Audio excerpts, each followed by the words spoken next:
Up first this evening, the Home Circuit Court listened intently as one of three secret conversations among alleged gangsters in the One Don gang trial was played this morning, but there was disappointment as only a few seconds of the audio was played before court adjourned for the day. Our reporter, Raquel Porter, has been covering the trial and now joins me live. Raquel?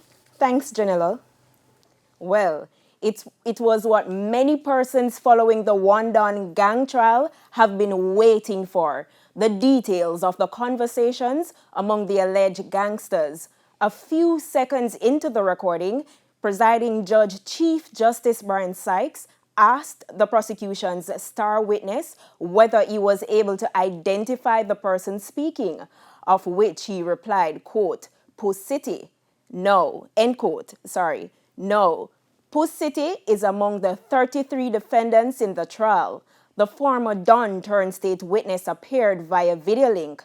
The trial then came to an abrupt end after he made certain indication. The media were, however, instructed not to report on this. Chief Justice Brian Sykes then proceeded to hold a case management conference involving the lawyers from the prosecution and the defense.